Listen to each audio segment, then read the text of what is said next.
I'm not interested in running a business if its sole purpose is to check these boxes and to uphold a persona anymore. Wow. Okay. I'm actually not interested. That would leave a life that I'm not interested in living anymore.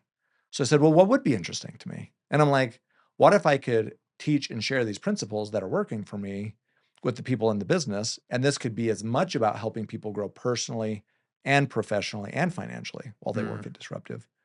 And I'm like, I would love to run a business like that. That would be a lot of fun for me.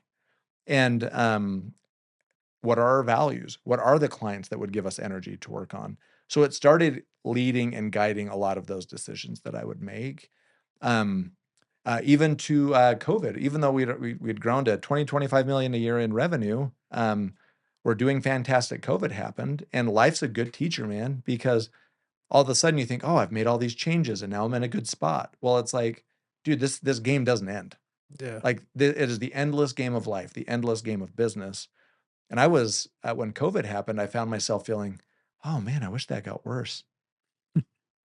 Why would I want that to get worse? This is the awareness thing. Like Yeah. that is an interesting feeling that's coming up right now. Yeah. Oh, well, because I haven't made the hard decisions about some of the clients that we're servicing that I still don't feel aligned with servicing. And I've been kicking that can down the road because we've been growing. I haven't had to make the decision. And damn it, I was hoping COVID would just make that decision for me. Yeah. But now I actually have to make that decision and own the consequences, you know? And so I feel like life keeps giving us those it's like a layer and then another layer and then another layer to like learn and grow. So from that time, and this is like well past going from a freelance to like a 20-25 million dollar business. Yeah. We went from 650 clients at our peak and reduced it to 180. Wow. Maintained revenue while we did that, but we didn't know that's what would happen, to drop to a third as many clients. We did it tactfully and over time and Yeah. whatever, but it's like we want to work with the clients we want to work with. Yeah. And it's like hard to wake up in the morning and say, I'm so excited to run a business that we get to work on clients we don't like working with, Yeah. that we don't even know if it's really helping them that much. Mhm. Like no one wakes up and thinks, I love my life when that's what's going on. So that's just another example of like a pivot that needed to be made. Yeah. Yeah.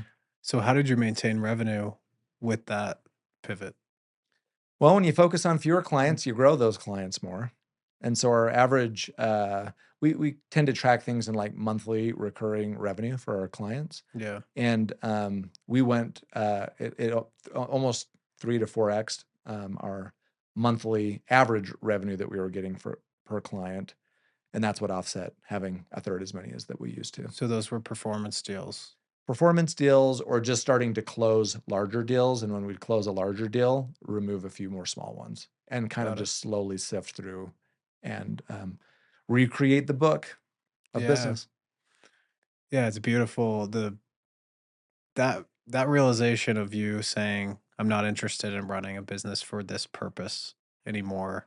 That's a mic drop. Like, so many founders need to hear that because it may be you recreate the business in the image that you want it to be for that period of time, right? Uh-huh.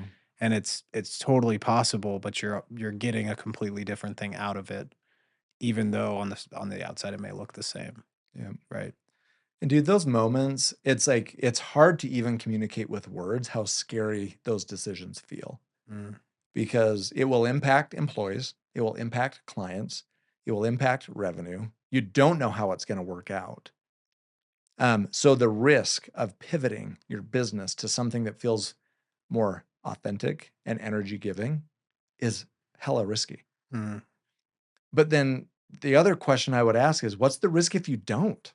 yeah, And when you start to think about it that way, you're like, oh, that actually sounds riskier. Because, yeah, well, the risk if I don't is I like my business less and less and less, therefore my life less and less and less, yeah, to the point where you fire sell it, it falls apart anyway because you're not bringing your best energy and creativity to the business. yeah. And so it's like it's scary, it's risky, but the alternative of not making these changes along the way, I just think is way riskier.